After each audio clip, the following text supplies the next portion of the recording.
Hey everybody, Geiger's here. And hey guys, what is up? My name is Addison396. And hey everyone, and welcome to our second episode of Manic Monday with our special guest. And one of the stars of the Battlefield podcast is Chalks One. Stars. Thank you. Thanks for having me. You're very welcome.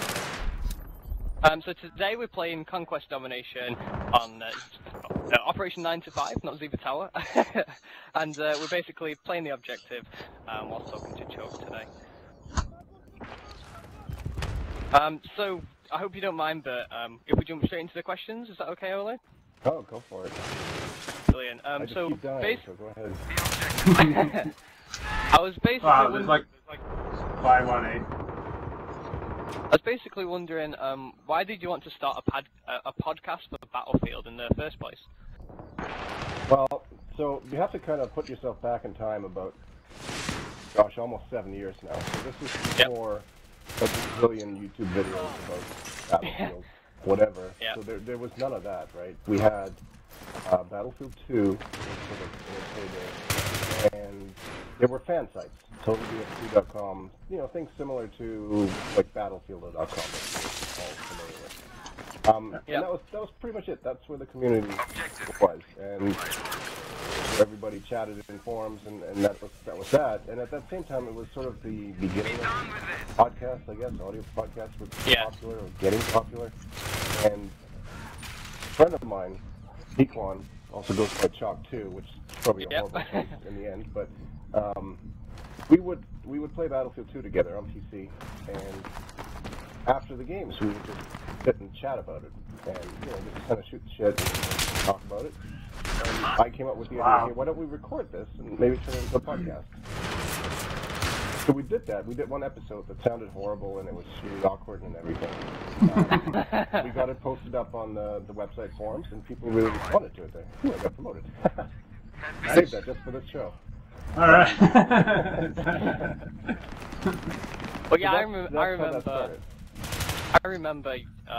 Actually, I'm 21 now, and how old would I have been when you first started? Because I remember listening to you guys really early on. You were my only information outside of, in game that I had on Battlefield. You were my only other source of Battlefield. So I remember I used to listen to you guys because I used to play Battlefield on my brother's PC when I used to visit my brother. So I couldn't have Battlefield, constantly. I was young at this point in time, and I just remember compared to now, we're so old. Thanks, guys. But no, I used to basically use your podcast and like re-listen to more than the same episode more than one time, just so I could fill in my time between actually playing the game. So I remember you guys were you were really new in the podcast world as well. I think I was talking to my girlfriend Caroline, and I think you guys introduced me to podcasts. Yeah, there weren't many. Certainly not for gaming. There were a bunch of tech podcasts, like Real Report stuff, and some of those huge ones. Like I said, there wasn't a lot of people doing this stuff, and we'd cover a lot of the news. I mean, less so now, but you gotta remember Battlefield 2 had mods, right? So there was things. Yeah, I love you used to have mod sections, didn't you? We did. We even had a little podcast for a while. Yeah, There was always stuff to talk about, and then we did things similar to what we do now, and tried to get other people on. It was fairly easy. We used to do it audio only, and we dabbled in enhanced podcasting, which is like I think it was an iTunes thing where you can have screenshots or pictures. So, and it was nice because there wasn't any competition really. Nobody was using videos. There was no people with 90,000 subscribers on YouTube, and nobody was making any money off it either. So it was all, for the most part. What's been cool at the beginning though is because you're one of the groundbreakers, I guess you want to call it, and watch it grow and whatever. Yeah, in a way. I mean, the Battlefield community as a whole has come a long way. Yeah. A really long way. But in many ways it also hasn't. It's very interesting because there's still only a couple of big websites that are so much of that has shifted. The big ways that we get information. Okay, so next question. So a lot of us saw your interview with Zinto, Daniel with Toast. Were you nervous doing it, and or do you get nervous doing those interviews anymore? I still do before, like as soon as we get into it and actually start talking, that all goes away. But most of my nervousness is more around the side of things, because usually I end up with 3 computers and there's cables everywhere and programs running and recording here and over there. And I've had times in the past where recordings fail, and there's nothing worse than going through an entire hour, especially high-profile one, and then you after you're like, oh crap, I didn't record so-and-so's voice, or I recorded with the wrong mic, and I sound like crap, But I mean, there's still. It took us a long time to get some of the people from Dice on the show. So yeah, there's some nervousness because they're people from Dice. Yeah, you want to have a good show for your fans too, I imagine. Right.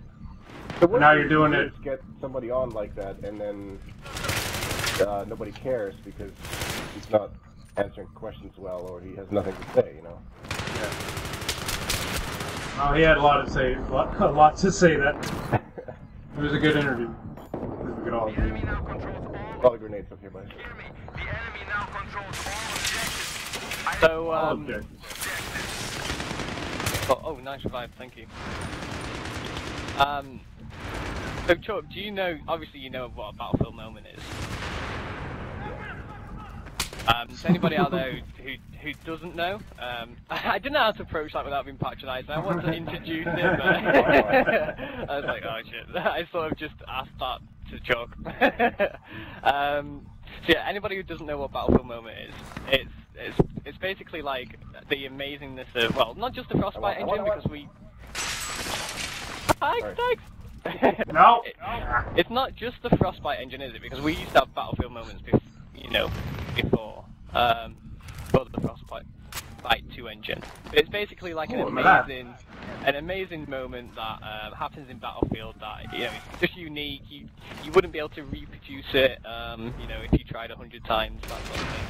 And I was wondering, what is your, if you were to think of your ultimate Battlefield moment that you've ever experienced, I'd like to know what it is, if that's alright. It's actually really hard, because I find with Battlefield, you get a lot of those Battlefield moments, you get a lot of things where, yep, that wouldn't have happened in any other game. Which makes the game special, but things like some of those RPG kills that you can get, whether it's against a jet or a little bird or something like that, where you literally just sort of throw the RPG up in a Hail Mary.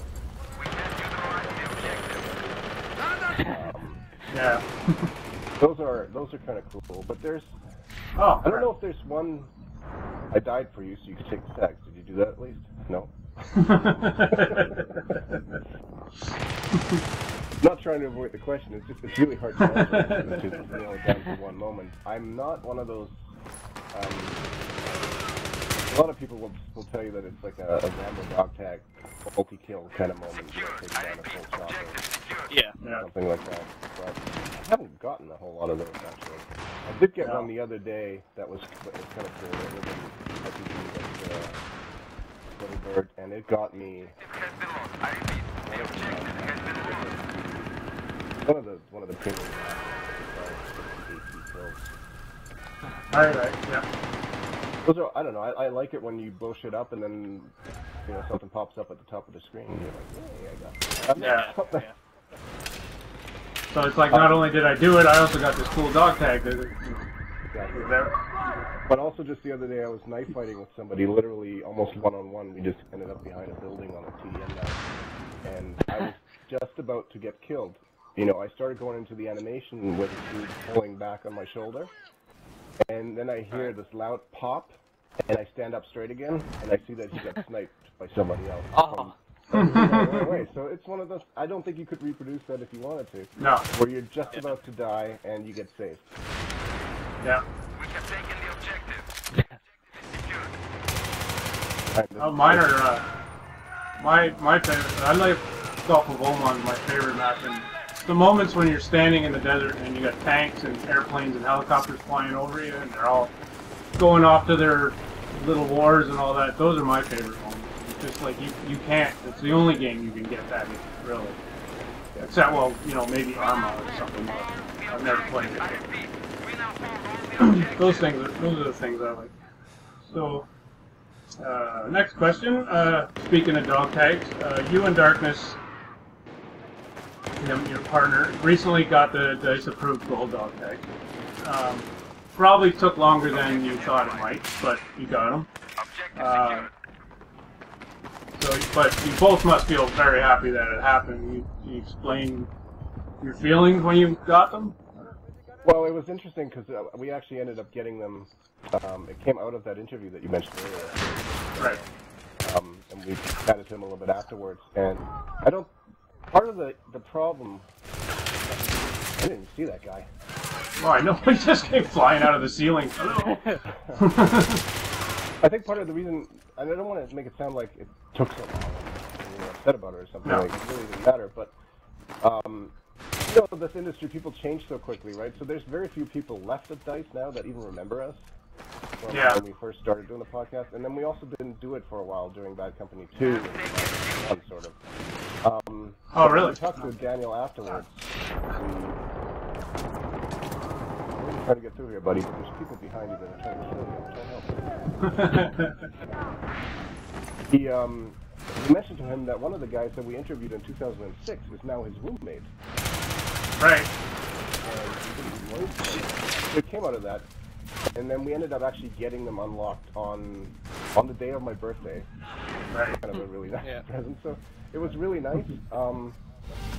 I will always wear them because I don't like it when people don't wear them because people are going to try to get them. Yeah. Yeah. It can get interesting. Especially people do actually chase. Nothing's happened so far today, so that's good. I know, I'm kind of actually surprised about that.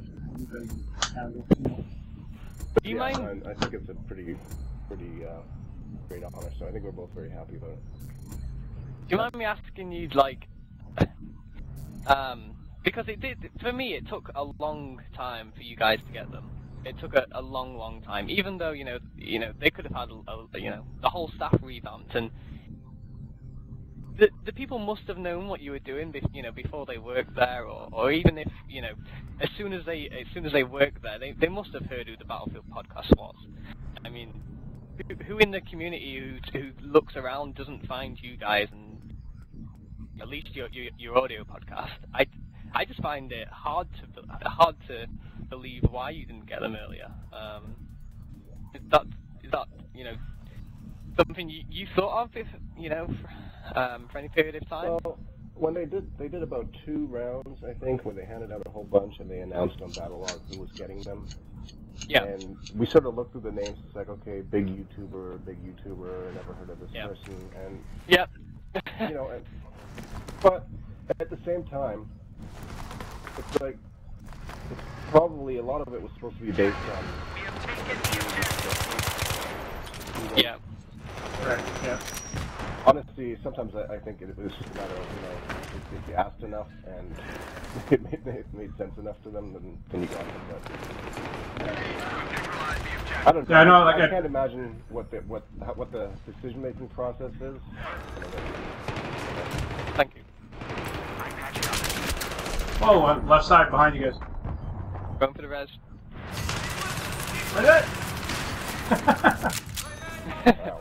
You're like the biggest Rambo reviver in the world, Addison. I swear to God. Yeah, I just wanted to, I don't know, I don't want to, start any beef or anything like that, start a war, but I just thought it took a very long time, and I thought you deserved a lot sooner than you got. No worries. I know, during the chat he was pushing quite a bit, saying about it. Oh, Anyway. Addison was? Yeah.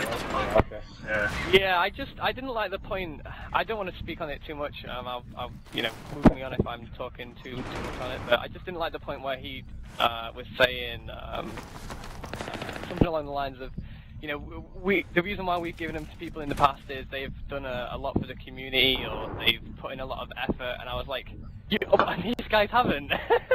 I was like, you're saying that in front of these guys. Look at what these guys have done for the community over the.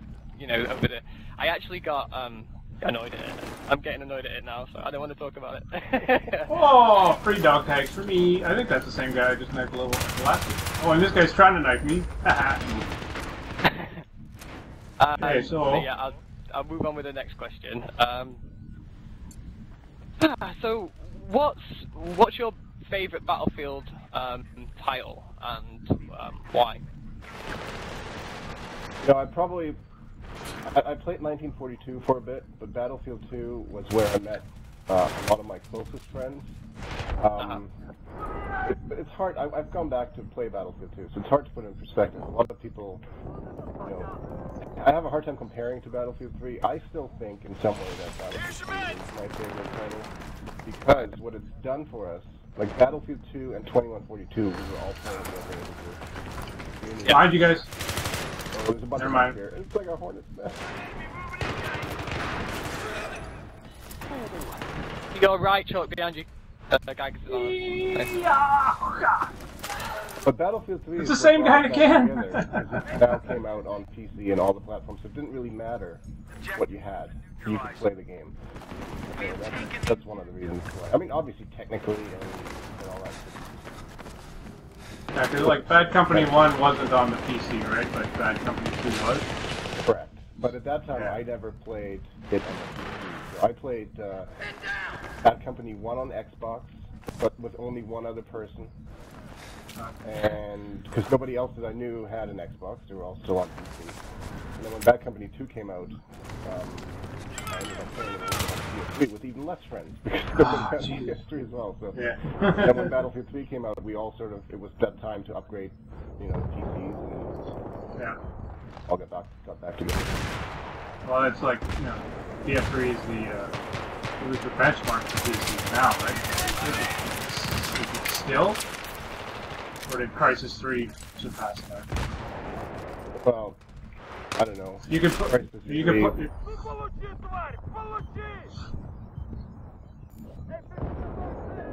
technically, maybe.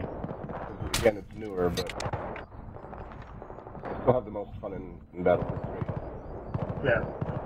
But when you've played as many hours of these games, like all of us have, it really does come down to what your friends are playing. Yeah, exactly. All my friends started playing Crisis 3. And it's not so much that. Yes, there's always new things going on, but I don't play it by myself. So. No. Unless I'm drunk and sad. Yeah, but then you then you put it up. Yeah, then you live stream it. Yeah. Okay, so last question. If I can find it. Your YouTube channel is doing rather well. You just passed 1,400 viewers today, at the time of this recording, and I don't know if you know that or not, but I did. Oh, I lost my spot. Okay, so why start the channel, and what direction do you want it to go in? Well, I think we originally started it when we started doing video again for the podcast.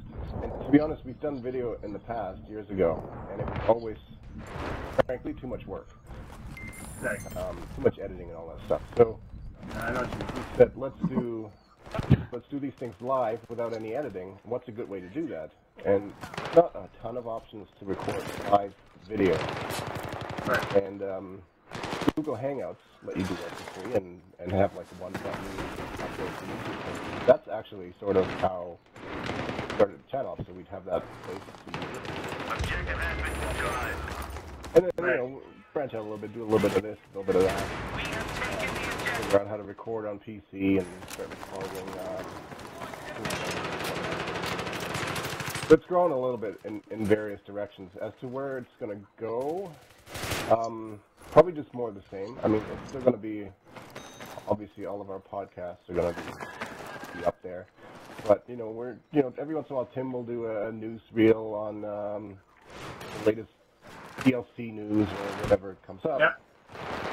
There'll be stuff like that. There's maybe a few other series that we may be thinking about. It's hard to say, though, because to me, and you guys know this, with the amount of content out there already on YouTube for Battlefield, you have to come up with something that's really unique. Yeah, you try to come up with something original. Right. So it always depends. Like if an idea strikes us, we come up with something that we think is unique enough to put that on there. We even post stuff that's find you. Like me. Addison got him. Oh wow, and I missed everything. Okay, that guy can die now. Pretty cool. We even put some games up there that aren't not just for that one game. Like I do a Let's Play in Metro 2033 and stuff. Not many people watch it, but some people do. Yeah, whatever strikes our mood. Sometimes we do highlights of drunk live streams. Yeah. Yeah, I watched the one today. That was good. Yeah. It picked out all the good moments I think I would have, as I watched it. So, well, I was there, but I watched the whole thing too. It was good. So that's the end of our questions. So this is a chance for you to say anything you'd like to say to your viewers or whatever. Any last thoughts? I think it's right when you said that I got knifed again. I've seen that tweet a few times. Leave me alone. Stop knifing him. Oh. I mean, people know where to find us. Pretty much, if you Google Battlefield Podcast, you'll find us on YouTube. A couple of Twitch channels that we have. I want to mention Tim's Twitch, twitch.tv/Battlefield. You know, if you haven't come across us yet, or haven't found it, have a look, I guess. But yeah, my tags, you can't wear them. Leave me alone. Yeah, that's one of the things a lot of people keep asking that, and it surprises me. But we're I guess the hardcore Battlefield guys, know everything about it. At least we think we do. And it's like, well, why can't I wear these? And I'm like, you can't wear any dog tag that you don't earn. Like, it doesn't matter if it's the gold, whatever. If you didn't earn it, you can't wear it. Yeah, and I've gotten, and a lot of people don't even know what they are. I've gotten a few messages from people on that. You guys are on A. That just sent me a message after they knifed me, and they're like, "Where'd you get that cool dog tag?" And yeah, found it. It's fine on the floor. Put it on. Yeah, a lot of people don't know that you can't earn them as well. So. Yeah, but on the other hand, well, you do kind of earn them. Yeah. But there's you count with a lot of podcasting hours. A community that I guess that's somewhat controversial that focuses on getting these tags. I wasn't aware of this before. I knew that there was websites where you could find people who have, whether they're DICE developers or these types of approved tags. But there's actually leaderboards where people are ranked based on how many of these they've gotten. So I kept wondering why the same guy keeps knifing me over and over. I'm like, you got it once. Go away. Oh, so they're trying to get on the leaderboard. They are. Okay. I didn't know there was a community either. There are people with hundreds of DICE-related tag kills. I've seen the YouTube videos, where they show them off and, show them knifing them and stuff like that. Speaking of that, I just turned around, there were two guys right there knifing me. Yeah. Still up.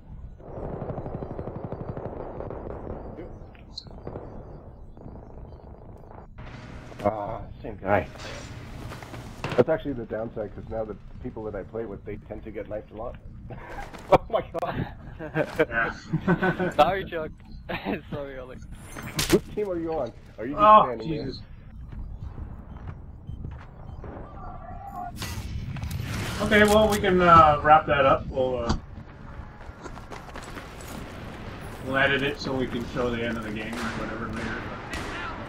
So, thank you everyone for watching. Hope you enjoyed the show.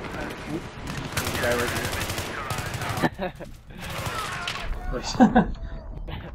Yeah, thank you very much for your time. We do appreciate you taking time out of your day to watch this, and we hope that you've enjoyed it. Definitely. Okay, so take care, everyone. Yeah, take care, guys. Thank you very much for your time.